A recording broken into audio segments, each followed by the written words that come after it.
மச்சான விசா வந்தாச்சு. அடுத்த வாரம் நான் துபாய்க்கு போகிறேன். ஒரே ஜாலி தான். நீ ஒன்று பிடிக்கவே முடியாது. புர்ஜி கலிஃபாவும் லேண்ட் கோஸ்டரும் கேஎஃப்சியும் பதாம் பிஸ்தாவும் பெரிய ஏசி ரூமும் நீ நல்லா அனுபவிக்க போறா.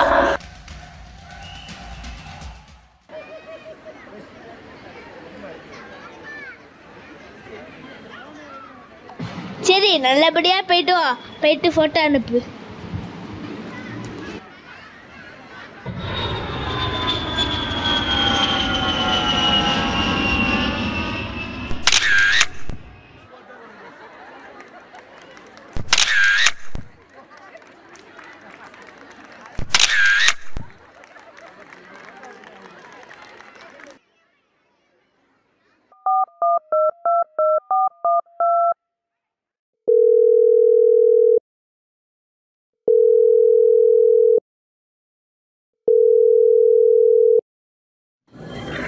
Hello hello. நீ அனுப்பிவிட்ட ஃபோட்டோவெல்லாம் பார்த்தோம். எப்போ எங்கள் ஊரில் நல்லா சூடு. அங்கே நீ ஏசிலே எப்போ இருக்கிறனால உனக்கு கொள்ளலாம்.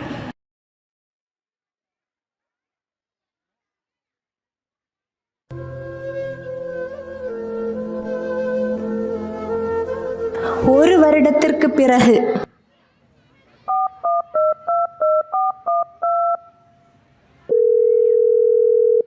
ஹலோ, நான் அடுத்த வாரம் துபாய்க்கு வரேன்.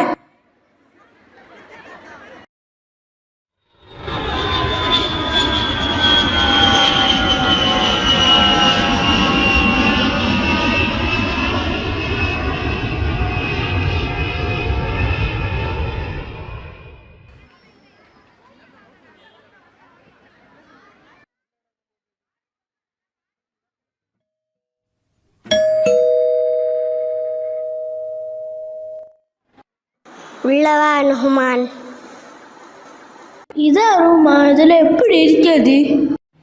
ஆமாம், இதான் நான் தங்கியிருக்க இடம். இதான் என்னோட பெட் ஸ்பேஸ்.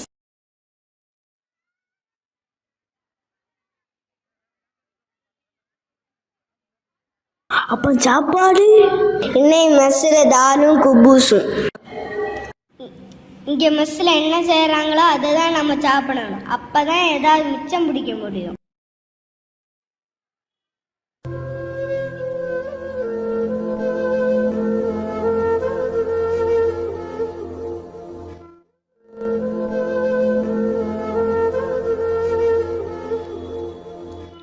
ஏண்டா துபாயில் இருக்கேன்னு சொல்லிட்டு எங்கெங்கெல்லாமோ இருந்து ஃபோட்டோ அனுப்பினியே.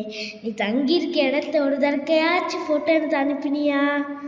அப்படி நீ அனுப்பியிருந்தீன்னா நம்ம ஊரில் கூட எத்தனையோ இளைஞர் வாழ்க்கையை தப்பியிருப்போம். அட்லீஸ்ட் நானாவது தப்பியிருப்பேன்டா.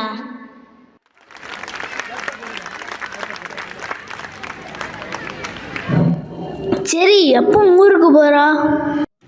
வந்து ஒரு வருஷம் ஆகுது. அடுத்த வாரம் நான் ஊருக்கு போகிறேன்.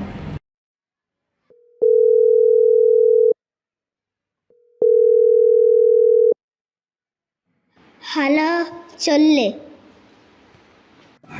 வரும்போ ஃபர்தா டேட்ஸும் நட்ஸும் தம்பிக்கு பர்ஃப்யூமும் வாங்கிட்டு வாங்கோ.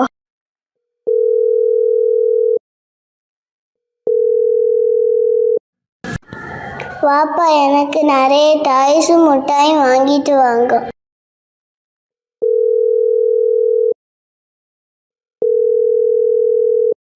மோனே, தங்கச்சிக்கு கல்யாணம் வருது. 2 பவுனுக்கு ஏதாவது வாங்கிட்டு வாரியா?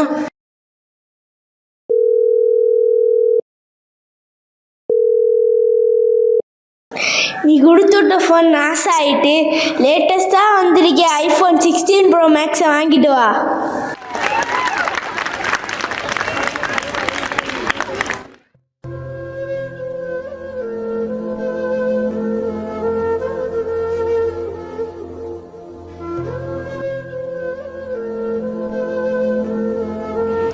சரி, அப்போ வெக்கேஷனை தள்ளி போட வேண்டிதான்.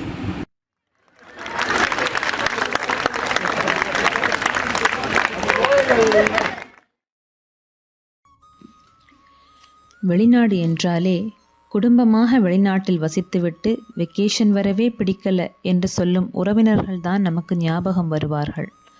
அவர்களுக்கு மத்தியில் வெளிநாட்டில் ஊர் விட்டு, உறவுகள் விட்டு, உணர்வுகள் விட்டு, மனைவி பிள்ளைகளை விட்டு பொழப்புக்காக மட்டும் கிடக்கும் பேச்சுலர் சகோதரர்களின் எண்ணிக்கை ஏராளம்.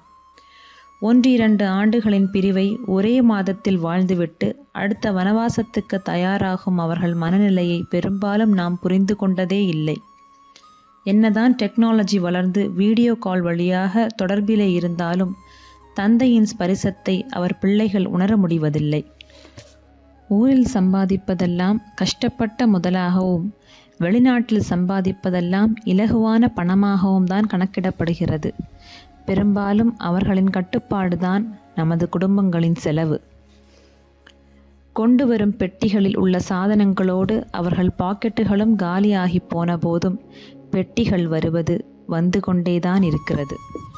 எம்எம்சி பள்ளியின் ஆண்டு விழாவில் இந்த ஊரில் நேரில் காணும் தந்தைமார்களோடு எம்எம்சி பிள்ளைகளின் வெளிநாட்டில் வசிக்கும் ஒவ்வொரு வாப்பாவின் வியர்வை துளிகளையும் பாராட்டி கௌரவிக்கவே எங்களின் இந்த சிறிய முயற்சி. இதோ அவர்களுக்காக.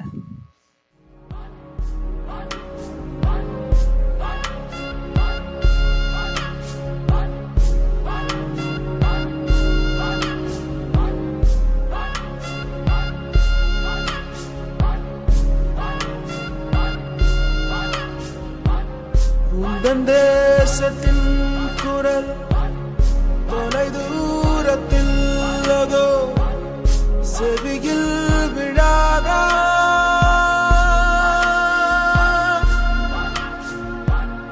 சொந்த வீடும் நைவாவென்று அழைக்குதடா தமிழா.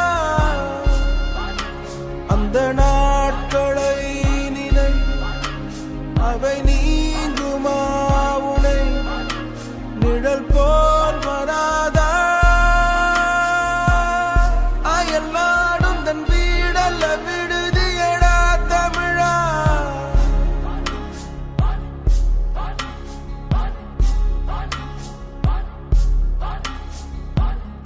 வானம் எங்கும் பறந்தாலும் பறவை எண்ணம் தன் கூட்டில், உலகம் எங்கும் வாழ்ந்தாலும் தமிழன் எண்ணம் தாய் நாட்டில்.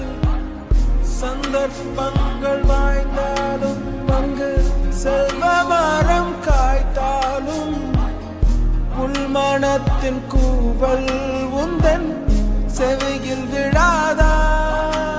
உந்தன் தேசத்தின் குரல் தொலை தூரத்தில் அதோ செவியில் விழாதா? சொந்த வீடும் நைவாவென்று அழைக்குதடா தமிழா.